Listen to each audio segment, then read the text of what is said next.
Tim, where do you think innovation is going in this country? Well, innovation is always with us. I think it's really important for us to think a little bit about not the future, but the present. A lot of what we've done at O'Reilly, I've been sort of treated as if I'm a futurist. All I do is look around and say, oh, here's something interesting that's happening right now. And what we see right now that is fascinating, at least, we see sensors everywhere. We see cheap electronics. We see big data.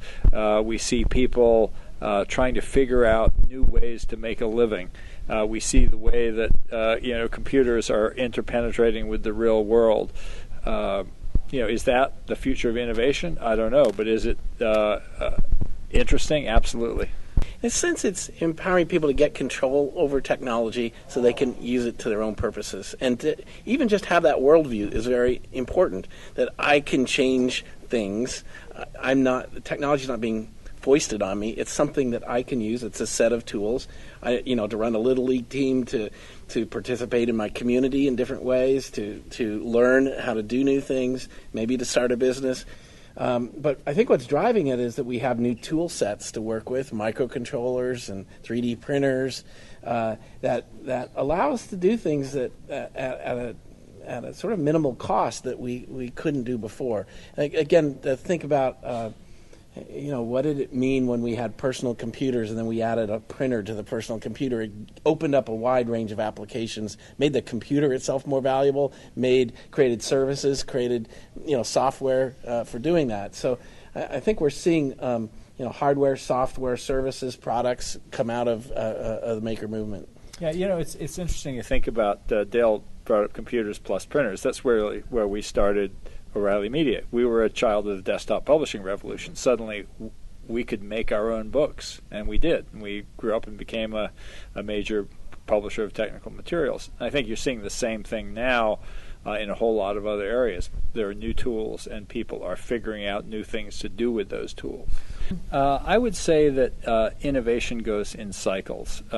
What I see is this long cycle that starts, some new technology is introduced.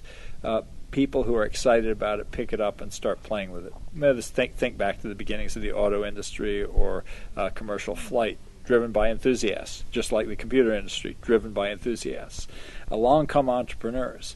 They start saying, wow, we can actually make a living at this. They start to build businesses. Some of those businesses become very, very successful over time. And guess what? They say, hey, let's try to keep out new entrants. And they start closing down the opportunities for small players. The businesses become more ossified.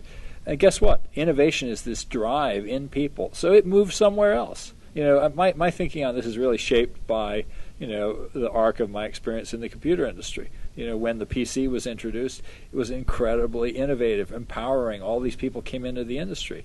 10, 15 years later, it was dominated by Microsoft and Intel and a few big companies, and it was very hard for anybody to make money. So where'd the innovation go? It went over to the internet, where it was free and nobody thought there was any money to be made, but you could do cool stuff again. And so people started doing cool stuff, and then process repeated. A few years later, oh my gosh, it's dominated by Google and a few big companies, and how are the small guys going to go make any money? So they go over to the sensors and robots and the whole maker movement. So it's sort of these overlapping cycles of innovation. So it can be a permanent state of innovation, but it's not always in the same place. Today we're getting close to the time of desktop manufacturing through 3D printing, and I know the Maker Faire is heavily involved in 3D printing. What do you see as the future of 3D printing? What sort of things can that take us to?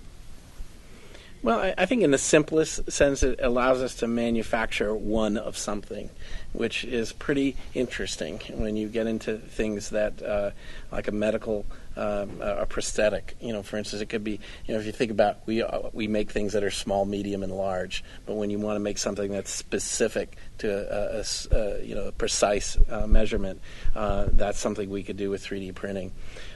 It allows us right now to prototype.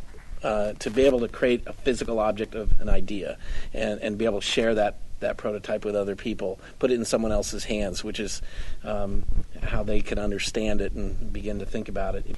To be able to rapidly iterate, to make changes and think through something, see it, not just sort of visualize it on the screen, but even be able to do things like test it. I'll tell you one that I was giving a talk recently, and someone said things that you don't think about with 3D printing. He said he works at a school for the blind, and he said they've never been able to teach chemistry to blind people, but they're using 3D printers to print out models of that would otherwise be charts in a chemistry textbook. And because you can handle those models and touch them, they can teach chemistry to blind people. Almost all of the things that we've covered in our business, programming, the web, are things where people are trying to solve problems, and in order to solve those problems, they needed to learn new things. And there's a deep connection between the DIY movement and sort of self-taught development and kind of education that's driven by projects that you're trying to accomplish, as opposed to lessons that somebody's trying to force down your throat.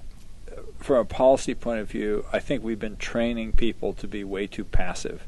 The very notion of a job implies an industrial organization where you go work for someone else.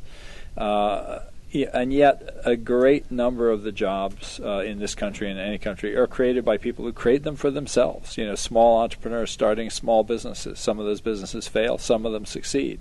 When we started O'Reilly Media, it was not getting a job. It was seeing a need and filling that need. We said, wow, there's no documentation for certain kinds of programs, and we started writing the books that people needed. And we made jobs for ourselves.